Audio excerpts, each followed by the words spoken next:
आप देख रहे हैं नेट्रिक न्यूज, साहस सच कहने का। नमस्कार, नेट्रिक न्यूज में आप सभी का स्वागत है। मैं हूं आपके साथ सपना दुबे।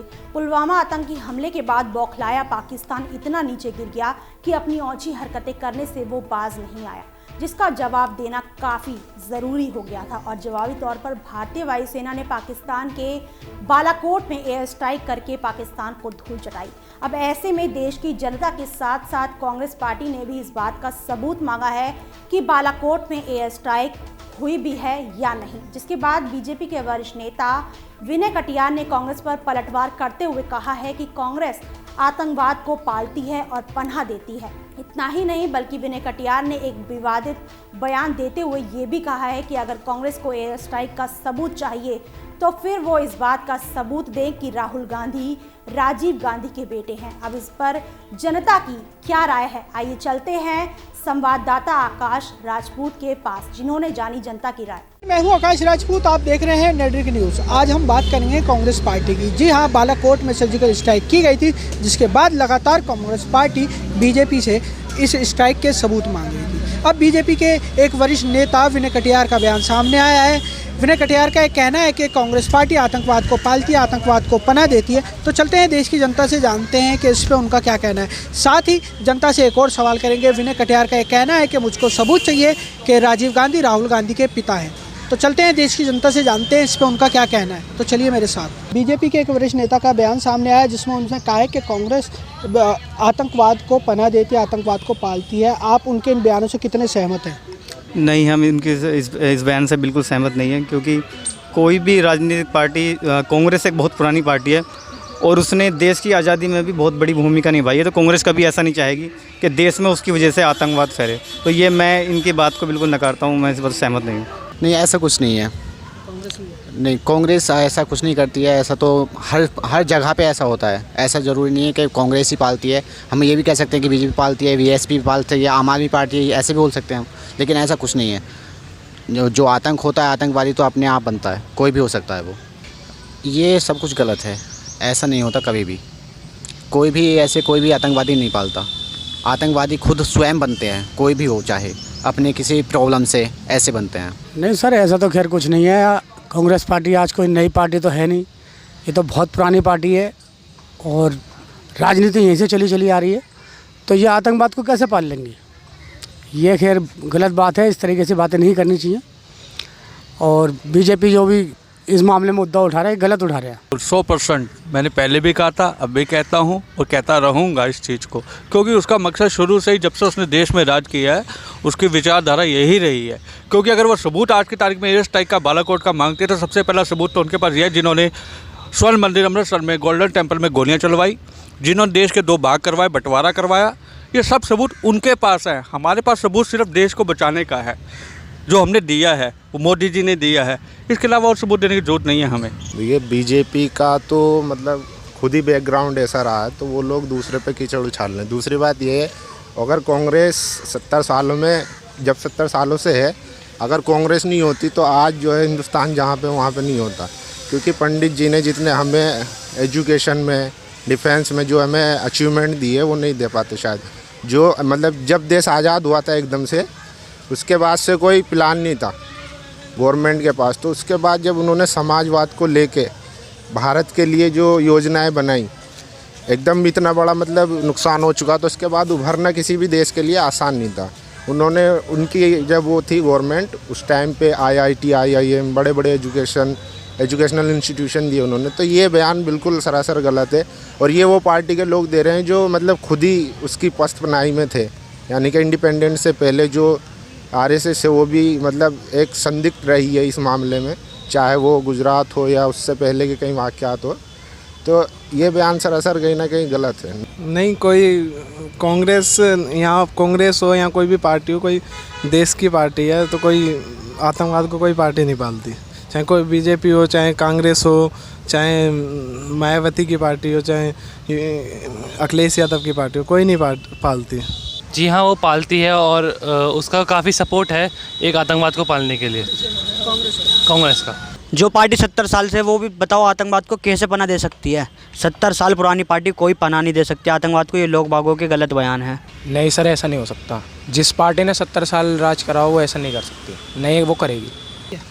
जी नहीं, मुझे नहीं लगता कि कांग्रेस पार्टी आतंकवाद को पनाह देती है, क्योंकि जिस पार्टी ने 70 साल देश पर राज कराया है, क्या वो आतंकवाद को पनाह देगी? अगर इस तरीके की कोई बात होती तो 70 साल के अंदर टेररिज्म बहुत हद तक बहुत ज़्यादा फैल चुका होता पूरी देश में। ये सिर्फ अपने राजनीतिक फ़ायदे के लिए बीजेपी वाले ये स्टंट अपनाते हैं। विकास और लोगों के भलाई करने से तो गए, ये बेकार के बयान देते हैं, लोगों को हिंदू मुस्लिम में वो करते हैं इन्वॉल्व। आज देश में हिंसा की वारदातें बढ़ती जा रही हैं। मॉब लिंचिंग से लेकर के युवा बेरोज़गार घूम रहा है और किसानों का बुरा हाल है। असली मुद्दों से लोगों को भटकाया जा रहा है। हिंदू मुस्लिम डिबेट हो रही है टीवी पे।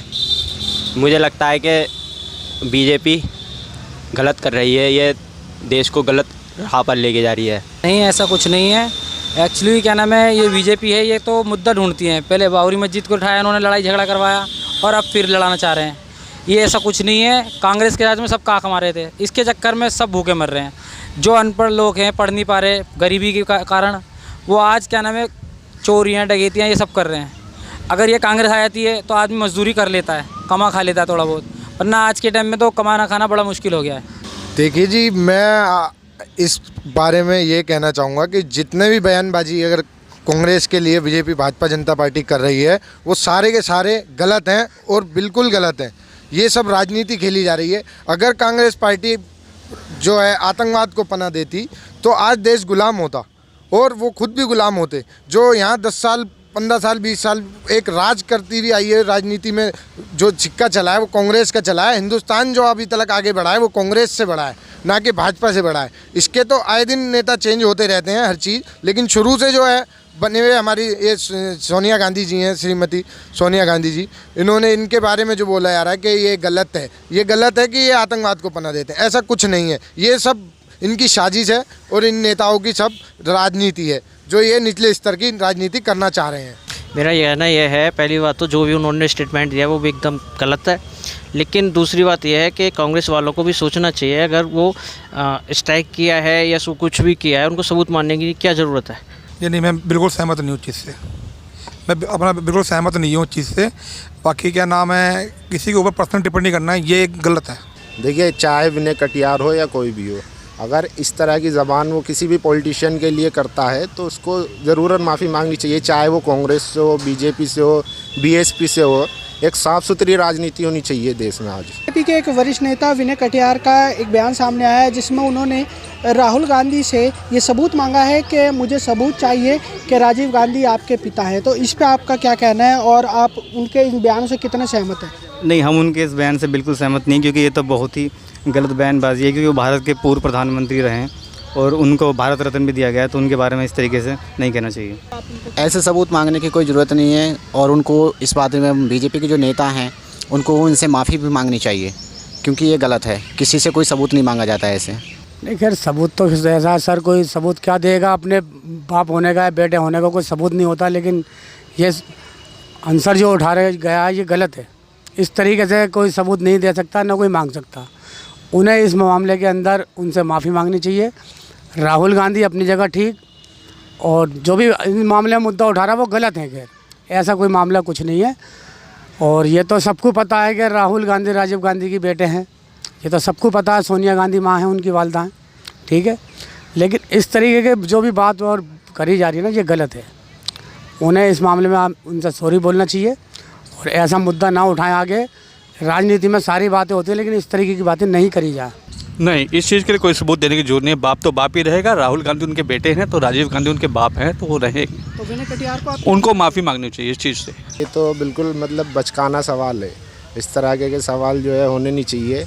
बल्कि ये तो मैं इलेक्शन कमीशन ऑफ इंडिया से को इस पे ध्यान देना चाहिए कि इलेक्शन के माहौल में इस तरह की जो बदजुबानी हो रही है उस पर कहीं ना कहीं वो करे, क्योंकि किसी भी एक बंदे से उसके बाप का प्रूफ मानना ये एक बहुत नीची घटिया राजनीति है। नहीं, पिछली बातों को उखाड़ना नहीं चाहिए। ये वो जो बातें पुरानी हैं वो पुरानी हैं, उन्हें नहीं उखाड़ना चाहिए। तो उन्हें भी नहीं पता होगा इस चीज़ का। तो नहीं, तो आपको क्या लगता है कि राजीव गांधी राहुल गांधी के पिता हैं और इस चीज़ का सबूत कांग्रेस को देना चाहिए? नहीं, ऐसा कोई भी आम आदमी भी इसका सबूत नहीं मांगना चाहिए, किसी से भी इसका सबूत नहीं मांगना चाहिए। जी बिल्कुल गलत बात है। उन्हें किसी की पर्सनल लाइफ में ऐसे टिप्पणी नहीं करनी चाहिए। वो उनका खुद का पर्सनल मैटर है, इसलिए ये एक राजनीति है, कोई पर्सनल लाइफ का कोई गेम नहीं जो आप उसके साथ खेलना चाहते हैं। बस मेरा यही कहना है इसके ऊपर। कटियार जी को आप क्या कहना चाहिए? वीना कटियार जी को उनसे माफ़ी मांग लेनी चाहिए। ये कोई बड़ी बात नहीं है, पर किसी की लाइफ में ऐसे इंटरफेयर करना कोई समझदार वाली बात नहीं है। विनय ठाकर ने बहुत गलत बात करी है, ये गलत चीज़ है, ये नहीं करना चाहिए था उन्हें माफ़ी मांगनी चाहिए। गलती करी उन्होंने, अगर उन्होंने माफ़ी नहीं मांगी तो आगे पता नहीं क्या भुगते हैं वो अपने आप में ही। सर, जो उन्हें माफ़ी मांग लेनी चाहिए, विनय कटियार को माफ़ी मांग लेनी चाहिए राहुल गांधी से। जी मुझे लगता है ये बहुत निचले स्तर की राजनीति हो रही है देश में। इस तरीके के बयान नहीं देने चाहिए। मुद्दों पर बात होनी चाहिए, मुद्दों पर चुनाव होना चाहिए कि कितने रोज़गार दिए आपने, क्या हुआ आपने 5 साल का कार्यकाल में, आपने क्या क्या आंकड़े दीजिए हमें। इन सवालों से भड़काने के लिए उल्टे सीधे बयान देते हैं। देखिए, ये भी बयान जो बयानबाजी चल रही है बहुत निचले स्तर की राजनीति चल रही है। इसमें मैं यही कहना चाहूँगा कि किसी बच्चे से हम ये कहेंगे कि वो आप उनके पिता हो या नहीं, वो तो बच्चा यही बताएगा कि ये मेरे फादर हैं, क्योंकि बच्चे जब उनका है तो वो उन्हीं को बताएगा। लेकिन ये गलत ऊपर ये जो उछाल कपट कर रहे हैं भाजपा जनता पार्टी, ये बिल्कुल सरासर गलत हो रहा है और ये उनके निजी मामलों में दखल दी जा रही है। ऐसा कुछ नहीं है जैसा भाजपा जनता पार्टी ब्लेम लगा रही है। देखिए, ये भाजपा जनता पार्टी जो है, ये मोदी जी जो हैं, ये कहते हैं कि फला ये काम हो जाएगा, वो काम हो जाएगा। ऐसा कुछ नहीं है। ऐसा अगर होना होता तो 5 साल की भी राजनीति हुई है, उसमें कुछ नहीं कर पाए, कुछ नहीं बना है। विनय कटियार का जो बयान है वो उन्हें गलत दिया है, गलत बयानबाजी की है। उन्हें इस बात की राहुल गांधी से माफ़ी मांगनी चाहिए और उनसे सॉरी बोलना चाहिए उनसे। नहीं, ये तो अच्छी राजनीति है ना। ऐसा स्टेटमेंट नहीं देना चाहिए। हाँ, उन्होंने जो सबूत मांगा है वो नहीं मांगना चाहिए, क्योंकि ये आर्मी है, आर्मी की एक खुफिया एजेंसी होती है, सारी चीज़ें पब्लिकली नहीं की जाती है। तो विनय कटियार के इस बयान पे आप क्या कहना चाहेंगे? मैं ये कहूँगा जो उन्होंने बोला वो गलत बोला है, माफ़ी मांगनी चाहिए और ऐसी बातें नहीं बोलनी चाहिए। एक प्रोफेशनल तरीके से बातें करनी चाहिए। ये एक पर्सनल विचार गलत है ये, और ये सबूत मांगना मतलब एक पारंपरिक घटना है, ये बेकार है। ये सबूत मांगने का अपना कोई भी हक नहीं है किसी को। तो विनय कटियार जी को आप क्या कहना चाहेंगे? विनय कटियार जी को ये सजेशन है कि कांग्रेस एक अपना पुरानी पार्टी है और उस पर ऐसे आतंकवाद के शक करना गलत है। तो देखा आपने, दिल्ली की जनता का ये कहना है कि इसमें के बयानबाजी नहीं करनी चाहिए थी और विनय कटियार को इसमें माफ़ी मांगनी चाहिए। दोस्तों, अगर आपको हमारी पेशकश पसंद आई हो तो इसको लाइक करें और शेयर करें। दिल्ली से नेटिव न्यूज़ के लिए कैमरामैन दानिश जैदी के साथ आकाश राजपूत की रिपोर्ट। देखा आपने कि जनता का ये मानना है कि आज की राजनीति काफ़ी निचले स्तर की हो चुकी है, जो परिवारों तक पहुंच चुकी है और लोगों का कहना है कि विनय कटियार को अपने विवादित बयान के लिए माफ़ी मांगनी चाहिए। फिलहाल के लिए बस इतना ही। बाकी देश और दुनिया की तमाम खबरों के लिए देखते रहिए हमारे चैनल नेट्रिक न्यूज़ को। खबरों की ताज़ा अपडेट के लिए हमारे चैनल नेट्रिक न्यूज़ को सब्सक्राइब करना ना भूलें। हमारे साथ जुड़े रहने के लिए हमारे YouTube चैनल को सब्सक्राइब करें, साथ ही बेल आइकन को दबाएं। नेट्रिक न्यूज़ की खबरें सबसे पहले देखने के लिए।